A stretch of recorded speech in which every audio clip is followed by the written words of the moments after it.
Hey College Mentors for Kids family. My name is Brendan Kogiones, and I'm the VP of Activity Planning for Ball State's chapter of College Mentors for Kids. It's a privilege of mine to be able to work with my chapter's activity planning team to put together activities for our buddy families. And it's even more of a privilege to be able to bring you our first College Mentors Live at-home experience.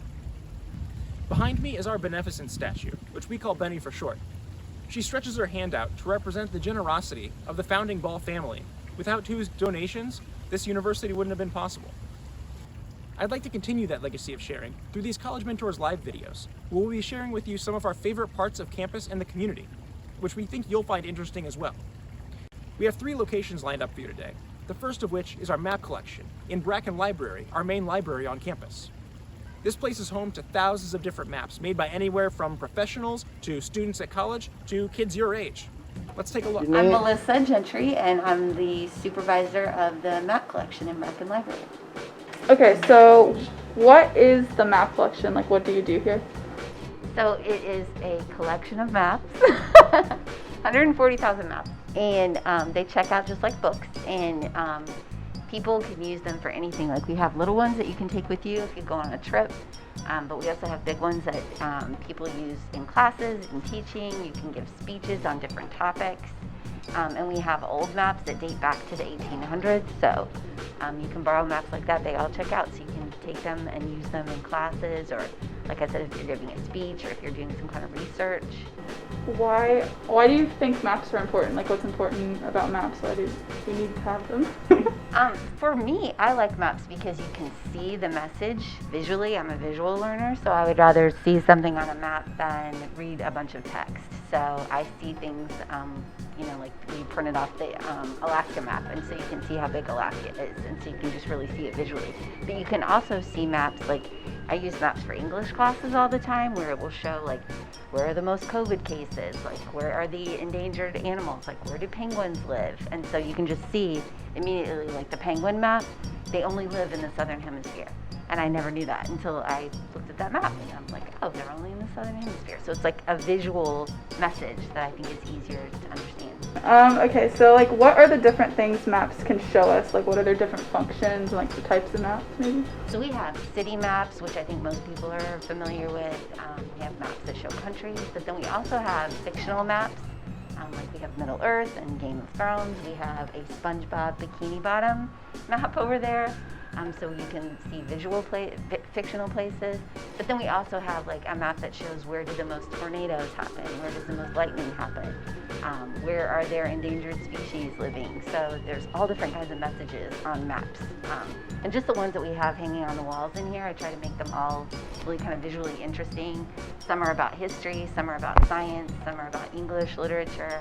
So it can be all different kinds of topics. So it's fun. We even have superheroes over here. So, Marvel superheroes map. Do you like fictional maps or real life-based maps more? I like history map, like some kind of history, so if you're learning, especially like we make biographical maps about people's lives. Like we just made a map about Ruth Bader Ginsburg and all the places that were important in her life. And there's one about Martin Luther King Jr. And you can see like all the places where he visited and where he spoke. And it was kind of cool because he came to Indiana a lot. He visited a lot of Indiana colleges. So that was kind of cool to see. So I love the biography maps, the history maps. And it's really fun because Indiana history, a lot of people don't realize there's so many really cool people that are involved in Indiana history. So those are probably my favorites. What made you want to get involved with maps? Like where did that start for you? So I was a history major in college and I had a minor in geography. So it just made sense. Yeah. And it's just fun because like for me, like I said, there's 140,000 maps in this room, and I've worked here for almost 20 years and I haven't seen all of them yet. So it's exciting. You can see like new things all the time, and you see new places. Like you really see the places. So it's fun. This might be a hard question. What's your favorite map at this point in time, at this moment that you have in here? Oh gosh, that is a hard question. I really like the art maps. So the ones that aren't really of a place, like this map that's on the wall. It's just a map. It's a map of a city in Europe, but to me it looks like art. So I think that's really beautiful. There's one of Indianapolis Circle, which is very similar. It's an artistic map. I like that one. Those are probably my favorites, the ones that look like art. Like, tell us about these little models here. Like, where do they come from? What are they showing? These are from a landscape architecture class, and they had to find a really kind of remote place on Earth, and they had to find all the different kinds of maps, like topographic maps of it, and then make a map themselves. So like this one's really cool. This one is all in Valley, and they have this canoe race every September, I think. I don't know how COVID has affected that, but normally they have a canoe race, and so he mapped the canoe race on here. There's like, you can see the little villages. This one's Costa Rica. It's the rainforest and the beaches. So those are left over from a landscape architecture class. Those are just the ones that I could get people to donate. I wish they would all donate because they're really cool. Even though we can use things like Google Maps to find our way, maps are still really interesting to look at and to make. Try this. Get out a piece of paper and make a map of your neighborhood, like I have. It doesn't have to be any special piece of paper, and it doesn't even have to be blank. You just have to be able to draw on it the places that are important to you near you. On my map, I've drawn where I live, which I've represented with a star. Sunshine Cafe, the best place to eat breakfast around. I've shown the bell tower at Ball State, Bracken Library, where we are right now, and Frog Baby, that's you. I've shown Teachers College, and here's the Arts and Journalism building, where I have most of my art classes. This is La Follette that's getting torn down. And this is a gas station, which is very important for me to know. Don't want to make a map of your neighborhood? Try making an imaginary kingdom, a theme park, or anywhere else that might be interesting to represent on a piece of paper. The Map Collections Library gives us a visual representation of the different places that we see around the world. But what about the people in those places? Well, that's why we're at the Multicultural Center, which celebrates the diversity that we see in our students, in our professors, and in our community. We were lucky enough to get an interview with a representative from the Multicultural Center to tell us more about what they do. Let's take a look. So my name is Huy Huynh. I am the graduate assistant here in the Multicultural Center. My pronouns are he, him, and his. So as a graduate assistant, one of the main things I'm in charge of is Mosaic, which is our workshop program where we have student workers. They present workshops as per request by faculty and staff, and these workshops are social justice catered. So anything that you can think of, ranging from like social identity to trans identity to microaggressions, cultural appropriation, just anything in that range. So anytime you need a workshop done, you can request it. We can talk about specifics. We already have a set list of what we have already, but if you want something new, we can provide workshops for those as well. So what does the Multicultural Center do for Ball State and also the Muncie community? Yeah, so on top of those workshops that we provide, we also do things such as Excel. So Excel is a mentoring program for students of color. So we pair freshman students with Excel mentors just to have a sense of connection, a mentor to look up to, anyone you can talk to as a person of color to really get you by your freshman year. We also have a class with that called Reach. We also have resources in this building. So upstairs we have the library, which has a bunch of really, really great books. We have the kitchen, as you can see. Students can hold events here when they need to do cooking stuff. Because I know a lot of Ball State facilities, you have to request Ball State dining. So we're one of the few places where you can come in here and then have your own food cooked. So just a bunch of resources here. We do monthly programming as well. So every month I hold something called Perspectives. It's just a engaged dialogue about a trending topic. We also do a lot of celebratory events. So we celebrate small cultures here and there. The last thing we did was a student of color, or specifically a Black minority faculty and staff reception. So just recognizing our Black faculty. We recognize on like social media our other smaller organizations. Normally this year we would have something called the Amazing Taste, but COVID. So that is something that we are in charge of every year. We do the Amazing Taste, which happens in the Student Center. Students and faculty and really anyone can come in and try all sorts of different foods from different cultures. We do We celebrate Kwanzaa, so it is an African holiday in December, so it is something we recognize here and try to celebrate Unity Week every year. So that's like with the Martin Luther King breakfast, we bring in a speaker. We have different programs throughout the week, partnering with different organizations. That's just, I think, a handful of what we've been doing, and like this year we're trying to, because of COVID, trying to find creative ways to implement different types of programs.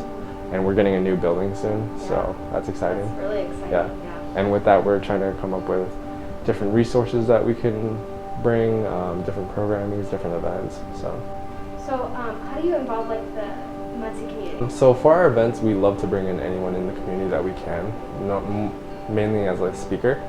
We like to recognize the communities that we have in Muncie, and so we'll try to implement events catered to them, and for them, and mainly educational too, so that we can educate other communities about, oh, this is what we have here, right? And so this is what's living around you. So, it's just cool to learn more about what's around you and not just, Absolutely.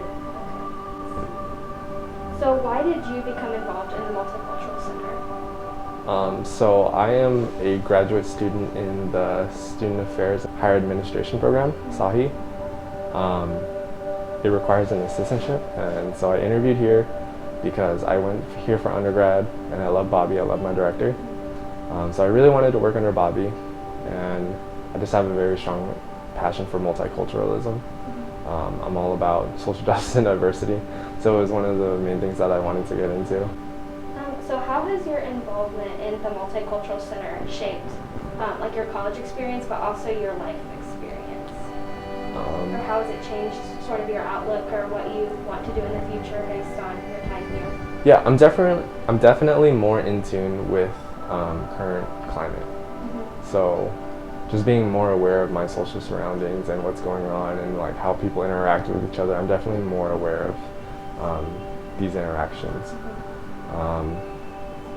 I know working here, I definitely want to have my career somewhere like this, because this is a really fascinating and really motivating job to have, and so I enjoy that a lot. Because coming in, I was unsure. I knew I wanted to work with Bobby, and I knew I wanted to do something like this, but like coming into this field and actually working like in this building, I just really liked what they did for me. They did so much for me, and so I just wanted to provide that for future students, to give them, I don't want to say the same, I want to say better, a better experience than I got, because my experience was really good, and I just want to go out of my way to give an even better experience. Yeah, it really kind of solidified what I wanted to do as my career. Now that we've learned more about the Multicultural Center, consider this. Do you know anyone who comes from a different country, speaks a different language, or whose life is just very different from yours, in whatever form that takes? Whether it's how they look, where they come from, who they love, or what they believe in? When is the last time you heard the perspective of someone whose life is very different from yours? I think we have a lot to learn from each other, especially people who aren't very much like us. I think if you listen closely, and if you try and find those people, you'll agree. The place we'll visit today is the ceramics department at Ball State. You may have played with clay before in your art classes, but the artists that we'll talk to today combine the cups that you drink out of and fine art to make something beautiful and functional. My name is Taylor Whyte. You're in the Ball State Ceramics Studio, which is also my studio as a grad student.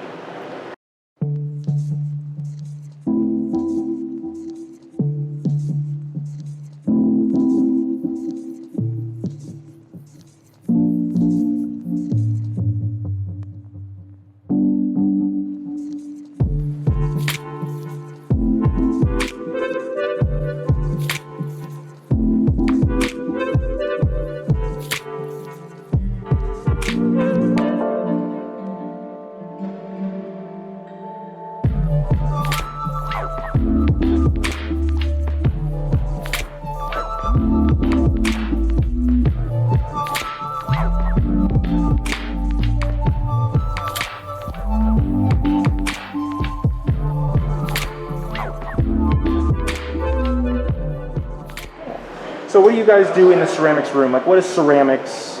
Okay, so kind of the tableware you use at home. So any mugs, plates, bowls, like all those things that your mom or dad or grandma have in the cabinet that you're using to eat off of, I actually can make those.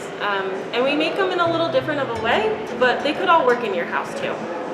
So the most interesting thing about working with clay is it's the one material that we can pretty much make look like anything else we want it to. There's people that make things that look like cardboard, inflatable dinosaurs, all those things kind of exist in our field. And you can kind of do anything with it, which is fantastic if you have a little bit of imagination. For me, it's always been great that people can then use what I make. So not only is there something that I made that brings them joy, but then they get to use it. So the work I have here is kind of in a mixture of stages. So these are just bisque fired. They haven't had any color applied to them yet. I'm working on that. But they have these kind of raised cloud forms on them. And these are actually hollow inside. So they're really light. They're just kind of like an exterior light and fluffy like a cloud. addition. Light and fluffy like a cloud. Light and fluffy like a cloud. And then the handles are actually also those clouds again, kind of mimicked around. And I'd say for me, some of the most important qualities here are these textures that come through, coupled with this kind of like light and playful puffiness. I really want there to be like a little bit of joy when you initially encounter my work.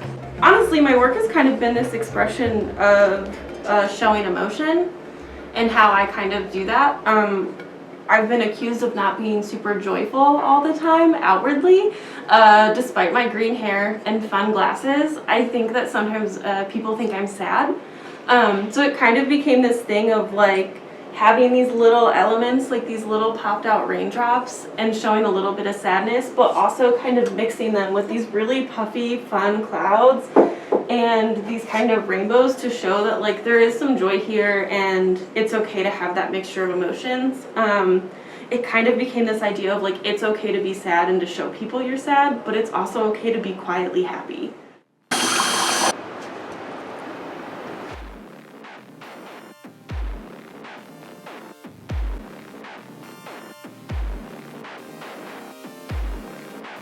Who are you and where are we right now? So my name is William Mueller. I am a second-year MFA candidate at Ball State University, studying ceramic amongst other material, I guess. So what are some of the things that you find most interesting about working with clay and just about your work generally? I like that it's really approachable. It has a lower cost point, so like a lot of people can afford to buy what I make. But for the most part, like I like the functionality of it and the fact that people can interact with it and use these forms. And so I'm not making mantelpieces. I'm making things that people use in their daily lives. That I find interesting. I kind of use tech a lot for my work. So I use a lot of 3D printing processes. I use the laser cutter for various reasons. I find that fascinating because you have this material that's been used for thousands of years that has a very historic process, but I'm using a lot of modern technology with it to change the way that we think about how we can make something with clay. Yeah, so these are some forms that I've kind of been getting into lately. These are relatively new, so kind of working off of the play that I get with this texture. So just like spraying 2 different tones directionally gives a little bit of a kind of trick of the eye. Is kind of fun. I've also gotten into making some concrete work. So this is entirely made out of concrete. It is non-functional at all. It will leak, but just a different way to think about like what we see in a diner mug, kind of stripping it of its function. This came out of quarantine with COVID, and I lost my kilns, I lost my studio, I was working at home and couldn't really make clay, so I was like, all right, I'll switch over to concrete. This is something I'm working on right now for my continuance exhibition. So this is a coffee pour over. So this is where I kind of get excited about my work, is like, I like to create a lot of problems for myself and then figuring out how to solve those problems. So like how these attachments come together and how everything works together and what materials are going to communicate well together, because concrete doesn't like to sit with clay, steel doesn't like to be cast in concrete, so I have like cast bronze components that the steel would go into. So kind of working with all those different materials and the problem solving is something that I really enjoy about this process. And now, kilns. So this is the hot room. Yeah. This is one of the hot areas, yeah. How many is there? Oh, so this one's running. So you can actually tell it's reading its temperature right now. It's at 2,065 degrees. So this stuff's all been either hissed or glaze fired or is ready to glaze fire. What's this? These. Okay, these are actually really cool. So these are our Cone 10 like gas reduction kilns. So these are what all intro work is fired in, and honestly most student work throughout the semester, they're huge. So it's big enough like Brendan can get in there if he wants. Also see the arch that you mentioned. Yeah, so this one has a good arch on it. These are like built kilns, so the company Alpine made these. So these are the same as the kilns inside, the big Cone 10 reduction kilns. So they're the ones that reach 2,345 degrees, and they're kind of powered by gas burners. These are just kind of smaller versions, so students that have a lot of their own work or need a quicker firing than filling that huge thing, they can kind of fill these smaller chambers. So this one's really great to fire alone. Brendan, get in. Yeah. So Ted built these. Ted built this kiln. Ted is one of the probably best known kiln builders in this in the country. So he goes around to different states, different people, and they pay him for his expertise and to help build kilns. Wood kilns. Yeah. Sweet. And Very then old. everybody's favorite kiln. Yeah. Oh. I like the wood kilns. I feel like you're being sarcastic. No, you're gonna like it's it. It's really funny. good. So every time somebody asks about ceramics and wants to see the kilns, I bring them out here. I talk about all the cool kilns we have, but all they want to know is what does this one do? It bakes pizza. It's a pizza oven. Oh yes. Yeah, it's a wood burning pizza oven. And I've been making pizza jokes. Yep, you were ready. So you can kind of see back there, like where we get all the wood in there, and we'll kind of push back the coals, and then we literally just kind of slide the pizzas in. They're done in like minutes because it's so hot, and then we slide them out. So we'll do like, obviously before masks and everything, we would do like pizza days sometimes. So it'd be like you come, you work in the studio, we make pizza, we hang out, kind of do stuff like that. Old poker, by the way. Yeah, yeah, I'm sure Ted welded that together in like 2 minutes. Yeah. I think one of the interesting things that ceramicists care about is how you feel when you're using their mugs or their cups or their bowls or whatever they make. We're back in my apartment where I have a bunch of different kinds of mugs that my roommate and I have collected from different ceramicists. You may have a favorite cup or a favorite bowl to eat cereal out of, and it may not be something that's handmade like these, but there's a reason that you like it. It may have a good memory for you, like this one I got when I went thrift shopping with my friends. Or it may just be nice to use, like this plastic one that I got for free and can just toss anywhere without worrying about breaking it. Whether you've thought about it or not, I bet you do have a favorite cup to drink out of or bowl to eat out of. I challenge you to go find that thing now and ask yourself why that is. You might like ones that you can just toss around, like a little plastic one I have here. Or you might like ones that look very nice, like this handmade one that I have here. Or you might have a cup that's just interesting to hold. Whatever your reason is, I challenge you to think a little bit deeper about that, and about what you're drinking and eating from every day. I hope you enjoyed this first episode of College Mentors Live. I'm glad Ball State was able to host it for you, and I hope you enjoyed each of our 3 guest speakers, from the Map Center, to the Multicultural Center, to the Ceramics Room. I hope you were able to participate in, or at least think about, the activities and topics we suggested for you. I hope Ball State is able to host College Mentors Live again sometime to show you even more of what our campus has to offer, but I also hope that you tune in next time to see what another College Mentors chapter has to offer from their campus. That's all for now, though. From Ball State, my name is Brendan Kogiones, and see you later.